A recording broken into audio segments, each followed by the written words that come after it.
Well, for anyone that's watching on YouTube, you could have avoided my rendition of, I forgot who even sings that, but the Danger Zone song from Top Gun. And you guys can watch this on BitChute and Odyssey, obviously timandjonshow.com.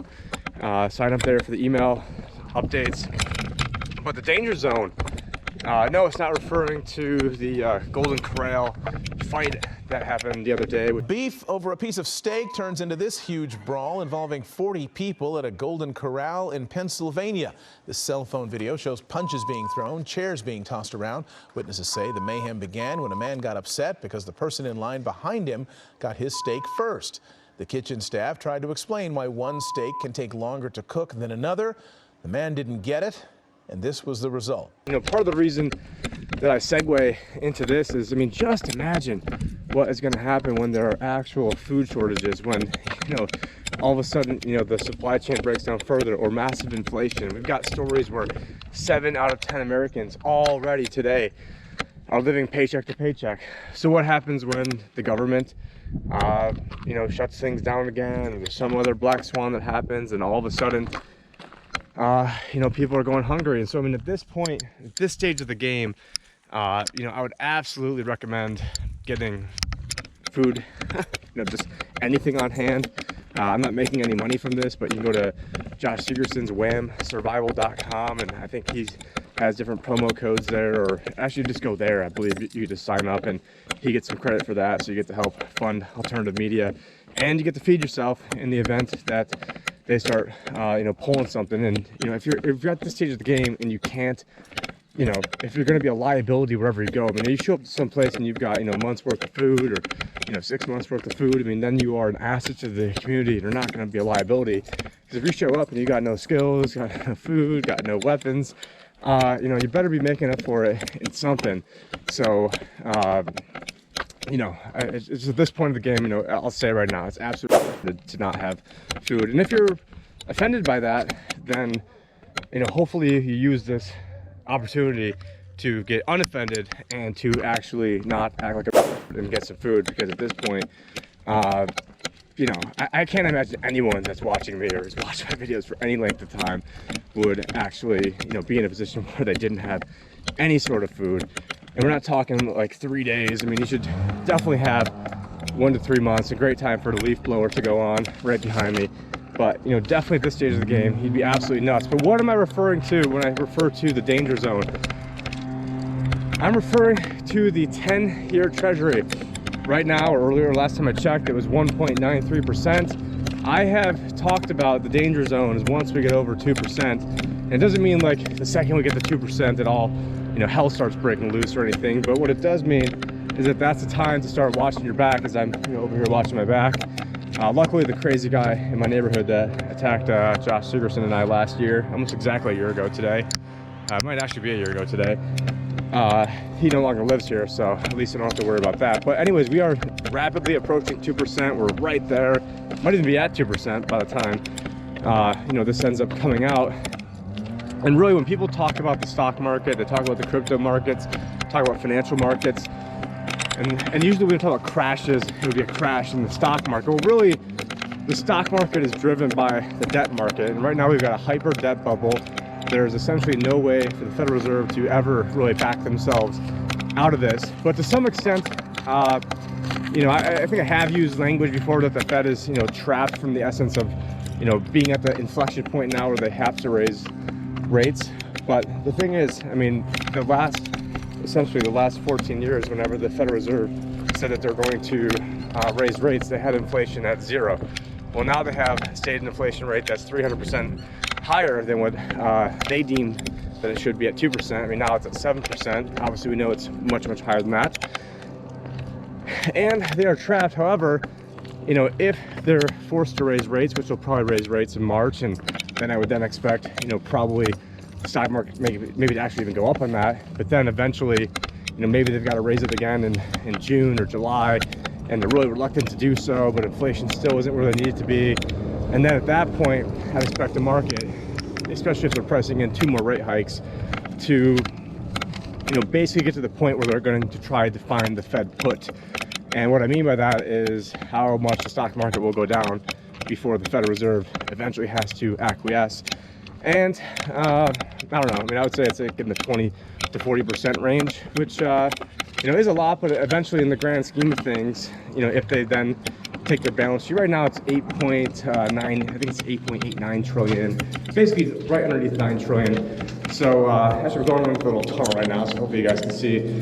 So right now, you know, last time they said they were going to get to 0, they got down to 3.8 trillion, and now, you know, they're practically at 9. So this time they're not saying, they're not even pretending they can get to 0 this time. They just use very vague language saying they want to, you know, get it to an appropriate level. Well, I mean, that's, you know, obviously very nebulous and can mean anything. So they wanted to say that so that way they're not backing themselves into a corner. But even if they are raising rates and asset prices are going down, and then they find some sort of black swan to keep printing money again, well, then what is going to happen is now they get to start buying more assets on the cheap. They get to consolidate even more. They get to have a private bank, being the Fed, create money out of thin air and buy more actual real assets and real estate. I mean, they are the largest owner of mortgages in the country because we live in this fascistic type of system.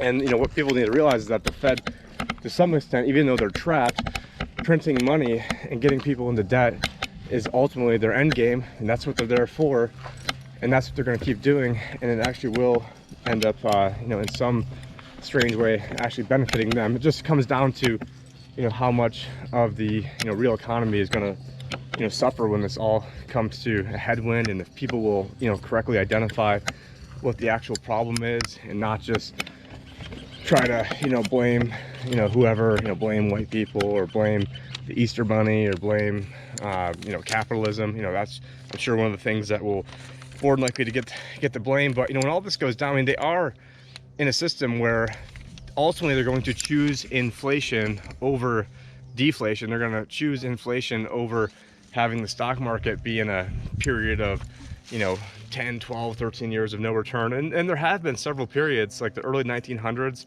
There was a period where I think it was like 50, I think it was 52 years where the stock market had a 0% return. There was another time period where I think in the late 60s there was like a 26-year period where the S&P 500, not including dividends, didn't have a return. And then there was a 13-year period after the dot-com bubble where there was no return in the market. And it's weird, I guess all these were all like half as much as the one before. So maybe this one's like 7.5 years, and it brings us to 2030, which for those of you who are very close to retirement, a lot of you don't have, you know, basically 7 years to have your money get back to 0. So, you know, that's something called sequence of return risk, which is the notion that the order of your returns is more important than the average of your returns once you're starting to take money and you're in the distribution phase of retirement. And, you know, that could be something that wobbles people, and some people are, you know, they try to be safe, and I'm here in air quotes here, you know, they want to be safe and they'll be in bonds. Well, you're in a 10-year bond, rates go up 1%. You got $1 million, now your $1 million is now $900,000, and you're getting paid your piddly, I guess now it'd be $19,300 of interest off of that. And then once you know, you'll have to wait 10 years to get your $1 million back. But by then, you know, if you've got, you know, 10 years of runaway inflation, not even runaway inflation, you have, you know, 10 years of you know, 10% inflation, and you've already lost, you know, about 150% of your purchasing power, you know, at that point. Or basically everything would cost, you know, 2.5 times as much, I think is what I meant to say on there. I'm just doing this off the top of my head, but essentially there's something called the rule of 72. So you just take the interest rate, divide that by 72. So at 10%, it would be every 7.2 years, everything would double at that rate. And obviously with people on fixed incomes, they're not gonna be able to afford that. With 7 out of 10 Americans already at this stage, with most Americans probably not having any food supplies, with people beating the shit out of each other at the Golden Corral, I mean, I don't really have a lot of faith in humanity. And it's probably one of the main reasons why you wanna own a gun. And it's not to have some all-out civil war. It's not to have some sort of January 6th insurrection. It's to stop people from taking your stuff when you have stuff, and then the zombie hordes come and break things down because the Federal Reserve and the federal government and the globalists have all, you know, essentially ruined everything.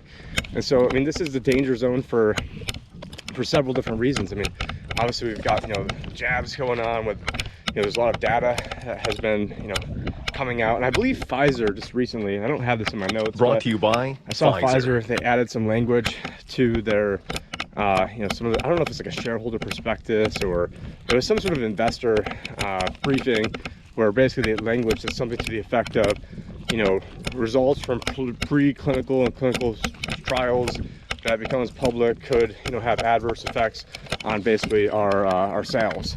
So, you guys did see where there was a FOIA request to get the data that the CDC used or the FDA used, and they said, oh, we'll get back to you in I think it was like 55 years. And then they actually then said, oh no, it's going to be like 75 years. So I mean, to go from one clown show to another. And then now I think there was another judge that overturned that, and I forgot where we stand now, but they are slowly dripping this information out, and even like what has already come about from this has already been, pretty bombshell. But one more thing, I guess, with the stock market, because I was jumping around here, is that when it comes to the bond market, as if the rates start getting more and more out of control, then essentially then that would be very bad news for the stock market. But I do expect the Fed to then at some point start printing again. I mean, they haven't even, I shouldn't say again, they haven't even stopped. I mean, they're supposed to stop next month. And then I have seen reports where if you take a look at like the long-term bullish trend line, and we'll start to see if we get this article up on screen right now. But essentially you would need a 61.8% retracement in the market in order for you to break the bullish line. Now in the area of QE and printing money, who knows if that will end up happening again, because everything is just gamed and rigged 7 ways to Sunday. But there's lots of ways and things people can do to protect themselves. I did probably give what I would deem to be the most important client webinar I've ever given about 2.5 weeks ago, and I'm thinking about making that available to my email subscribers, and I'll back out like the client questions and stuff like that. But if you guys want to get into that, go to timandjohnshow.com, sign up for the email list, and probably sometime in the next week or two I will be releasing that. And there was some timely stuff in there. I mean, I actually did mention again, not investment advice here, but I did mention Pirate Chain, I think when it was like 68 cents, and saying, hey, super dangerous, could go to zero, or eventually go potentially higher. But this is a level that I really like right now, and I think today it's like $1.11. It actually shot up like 11 cents just from this morning, which was about, I guess that'd be like 11% then. So, but privacy coins, I don't want to touch too much on privacy coins and crypto in this video. I'll have another video that I'm going to actually shoot right after this that's going to touch more on crypto, and actually going to address a client question who the question was something, I don't have these notes right in front of me, it's in another pocket, but it was something along the lines of this client thinks that there could be something evil afoot into crypto or to Bitcoin, and then wanted to know about the recent Craig Wright case and my thoughts on that. And I think that's a subject that I could talk about for a while, so I'll make a whole separate video on that, because I know not everybody cares on this type of economic video necessarily cares about crypto markets. There's a few more things. It's basically, when it comes to the stock market, we talk about the bond market, which then is also a function of the Federal Reserve put and how low they're willing to have the market go before they, air quotes, help out, aka buy more assets and start owning more of the world, and eventually leaving us homeless on the continent our forefathers conquered. Like, I can never remember if it was Benjamin Franklin or Thomas Jefferson on this, but his quote was, if we ever allow private central banks to issue the currency and credit of our nation, first by inflation, then by deflation, we'll end up homeless on the continent our forefathers conquered. And so, I mean, this has always been the struggle. It's always been the struggle historically. Alexander Hamilton was the bag man for the globalists and the Rothschild family, and that's why he's deified today. I got some kids who are yelling out there in the background. But anyways, we'll get to the other video, but make sure you guys sign up for the email list below. Make sure if you're watching this on YouTube, you subscribe to us in other places, because who knows how much longer we'll be here. Obviously, this information should be reaching a lot more people than whatever the stat counter says on YouTube these days. But if you guys want to share with other people, I'd greatly appreciate that. At the end of the day, it's not about me, it's about getting the information out and, you know, trying to stop as much of this from happening. Obviously, I've not done a good enough job because everything has just been getting worse since I've been trying to warn everybody for the past like 12, 13 years. But, you know, kind of gallows humor smile going on there. Anyways, rambling at this point. Thank you guys so much. Tim and Yoshi. We will talk to you guys later.